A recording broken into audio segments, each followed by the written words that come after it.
The phases of evolution regarding industrial culture.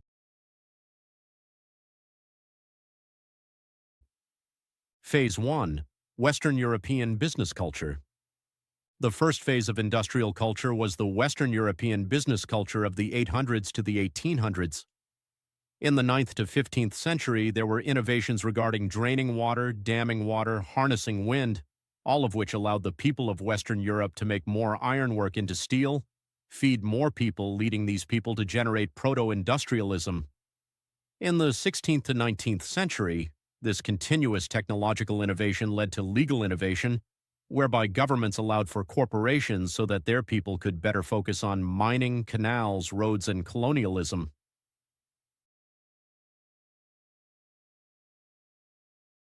Phase 2. Manchester Liberalism. During this time, one power emerges, the British Empire. Here, British monetary policy as of the 1500s to the 1800s was key to the second phase of evolution in industrial culture, Manchester Liberalism, that would later appear in a different century. The British started to build an empire on the basis of mercantilism during the 1500s to the 1600s. In the 1700s, they used the silver acquired through previous and ongoing centuries of mercantilism to buy gold. The British Empire then used this gold to create an exclusively gold currency in the 19th century. At that time, the empire used this gold standard and free trade to enhance the industrial bubble initially generated by coal extraction and related discoveries in science and technology. This system can be called Manchester Liberalism because classical liberal scholars based out of Manchester spread the propaganda justifying this system.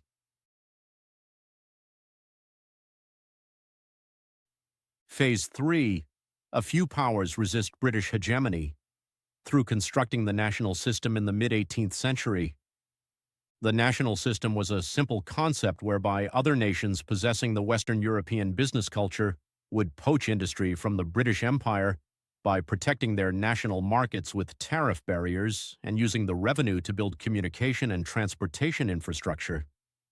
This social engineering guaranteed profits for factories built by entrepreneurs practicing industrial espionage against their British counterparts.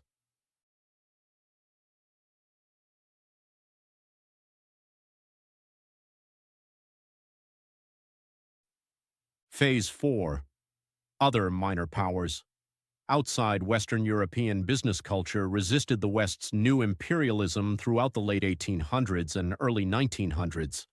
The monarchs of large nations at the edge of the European world, of Russia, Japan, Turkey, Iran, bought industries or sold concessions to foreigners to establish monopoly industries in the late 19th century and early 20th century.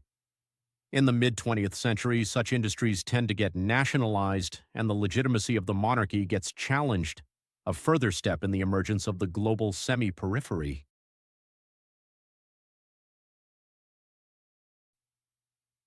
Phase 5. The rise of the command economy, allowing the mainstream adoption of socialist ideology from the late 1800s to the present.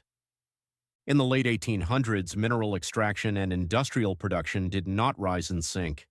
Centralization of financial system made the ratio temporarily sustainable, the better to fulfill the central government's ability to set the ratio.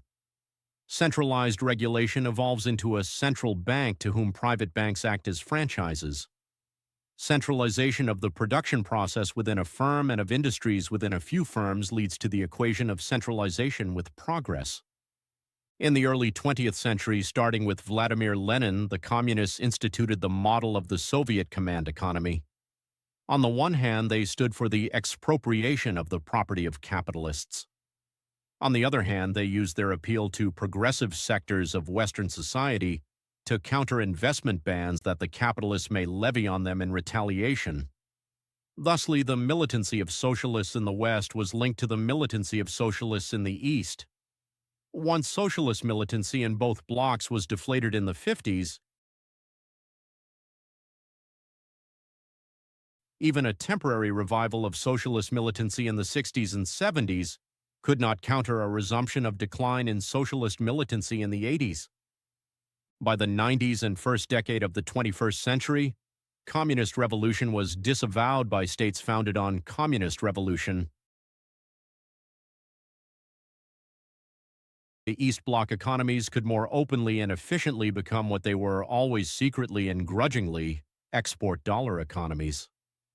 This made the 90s especially painful for East Bloc economies as subsidized industries were swapped for profitable industries.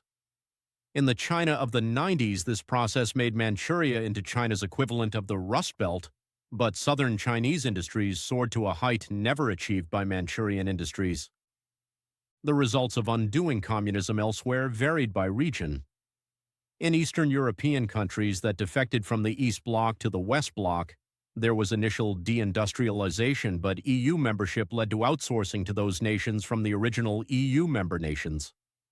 In Russia, the 21st century's global oil price spike led to economic reorganization where capital and state smoothly rose in fortune together after the traumatic 90s deindustrialization. In nations without Russia's oil bounty or membership in the EU, economic depression was permanent, whether under Western hegemony, e.g. Bosnia, Kosovo, or under Russian hegemony, e.g. Armenia, Belarus. Outside of the Cold War's communist bloc, the command economy also existed but took the form of hyperrealism. More about that in other videos. Goodbye for now.